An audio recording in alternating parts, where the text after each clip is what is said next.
Halo pemirsa Albiruni ID, kembali lagi di channel Albiruni ID. TNI duduki kampung basis KKB di Papua untuk putus sumber logistik.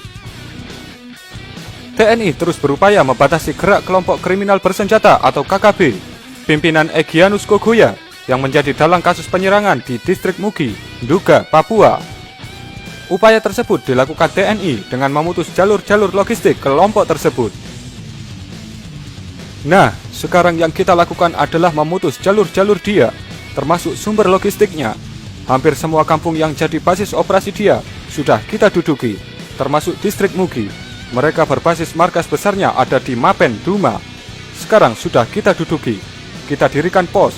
Kemudian di tempat lain juga sudah kita lakukan, kata Kepala Penerangan Kodam 17 Cendrawasih, Kolonel Infanteri Muhammad Aidi saat dihubungi Jumat 8 Maret 2019 malam. Dilansir dari detik.com, Aidi mengatakan perkampungan basis kelompok Egyanus Kogoya yang diduduki pasukan TNI itu berada di sekitar jalur Trans Papua. Hal itu dilakukan untuk memutus jalur logistik kepada anggota KKB yang bersembunyi di hutan-hutan Papua. Sejauh ini, kampung-kampung atau distrik yang dilewati Trans Papua mulai dari Mbua, Diki, Mugi, Paro Atas, Paro Bawah, itu jalur Trans Papua, itu sudah kita duduki. Namun demikian, ada kampung yang belum terdeteksi, belum ada di peta juga, karena di Papua ini perkampungan beda dengan daerah lain. Mungkin masih ada lagi tempat mereka, penyebaran tersebar di pucuk-pucuk gunung, tapi sumber dan jalur logistik mereka ada di kampung, karena karakteristik hutan di Papua juga sulit dapat bahan makanan kalau tidak dari kampung-kampung, ungkap Aidi. Aidi mengatakan hingga kini belum ada anggota KKB yang ditangkap secara hidup-hidup.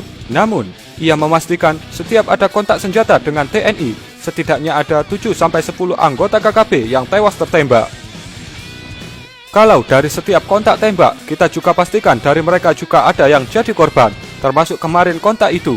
Pada saat kita pukul mundur mereka masuk ke hutan, kita temukan ada mayat dari kelompok itu yang tertinggal, dan ada senjata yang tertinggal, ada 5. Dan ada pantauan dari anggota yang melakukan pengejaran. Dari mereka juga setidaknya ada 7-10 orang yang tewas, tapi mayatnya dibawa kabur oleh temannya, sebut Aidi.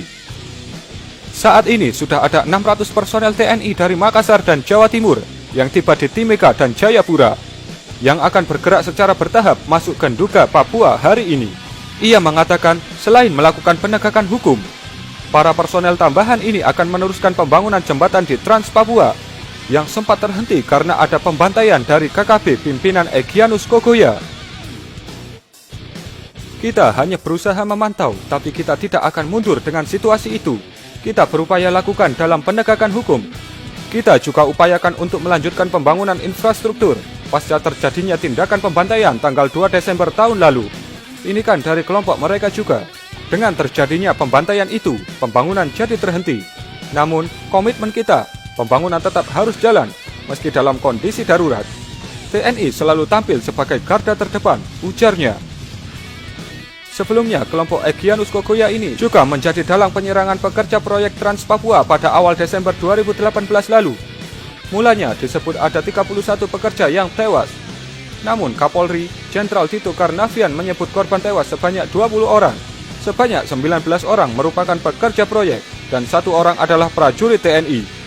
Juru bicara kelompok yang menamakan diri Tentara Pembebasan Nasional Papua Barat (TPNPB), Sepi Sambon, membenarkan Egyanus Kogoya CS menjadi dalang penyerangan tersebut.